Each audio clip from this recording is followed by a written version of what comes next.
Chowmein তো আমরা সাধারণত ঘরে তৈরি করি সবাই, কিন্তু আজকে আমি কোরিয়ান স্টাইলের চাউমিন রেসিপি আপনাদের সাথে শেয়ার করব।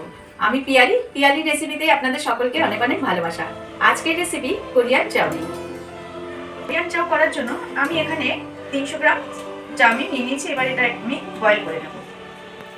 আর এই চাউমিনের মেন একটা মশলা আমি হোমমেড ঘরে তৈরি করব, সেটা হলো 2টো স্টার এলাচ, একটা দারচিনি, 1 চা চামচ ধনে, গোটা ধনে, 1 চা চামচ মৌরি, আর 1 চা চামচ গোলমরিচ, 3টে শুকনো লঙ্কা। এটা আমি শুকনো খোলায় ভেজে এটা পেস্ট করে নেব। এখানে নিয়েছি আমি 5টা পেঁয়াজ কুচি করে, এটা হচ্ছে রেড চিলি যেটা কাশ্মীরি লঙ্কার গুঁড়ো, 2 চামচ রসুন কুচি, কিছুটা অল্প পরিমাণ ধনে পাতা, 2 চামচ আদা কুচি।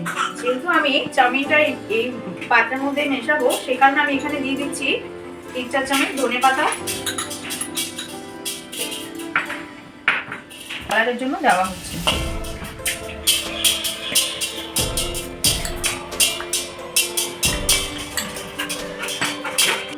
এবার আমি এখানে তেলটা গরম করে নিয়েছি, নিয়ে এবার পেঁয়াজটা হালকা করে ভেজে নিচ্ছি। পেঁয়াজ কিন্তু খুব বেশি আমি ভাজবো না, দেখুন।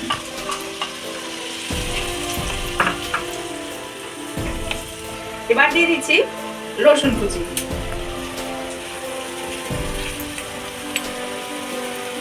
আর নিচ্ছি আদা কুচি।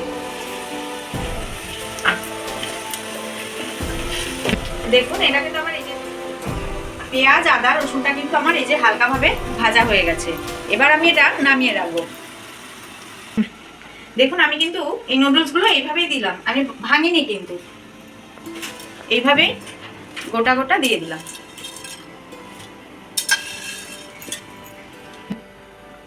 এবার আমি অল্প লবণ দিয়ে দিচ্ছি এর মধ্যে।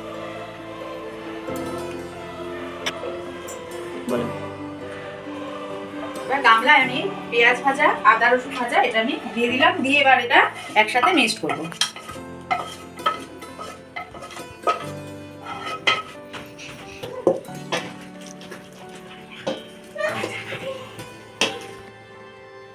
চাউগুলো আমি এই গামলার মধ্যে এবার তুলে দিচ্ছি। এটা কিন্তু জলটা ড্রাই করা যাবে না।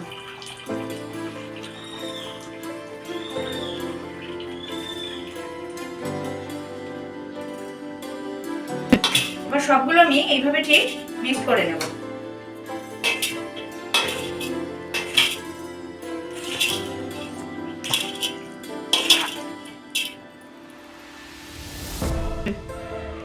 এবার আমি এখানে 1 চামচ ডার্ক সল্ট দিয়ে দিচ্ছি, সয়া সস, 2 চামচ ওয়েস্টার সস,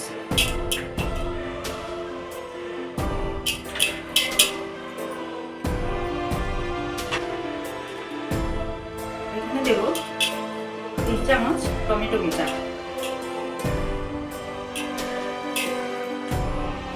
এবার আমি দিয়ে দিচ্ছি এতে ভেজে রাখা মশলাগুলো।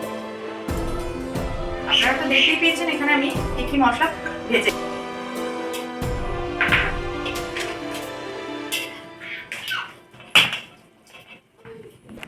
আপনারা দেখতেই পেলেন, তাহলে এমনি চাউমিনের থেকে কোরিয়ান চাউমিন করাটা কতই সহজ। এইভাবে কিন্তু একবার আপনারা বাড়িতে অবশ্যই তৈরি করে দেখবেন। আশা করি আপনাদের ভালোই লাগবে। আমি পিয়ালি রেসিপিতে আপনাদের সকলকে অনেক অনেক ভালোবাসা। আবারও দেখা হবে নতুন কোনো রেসিপিতে।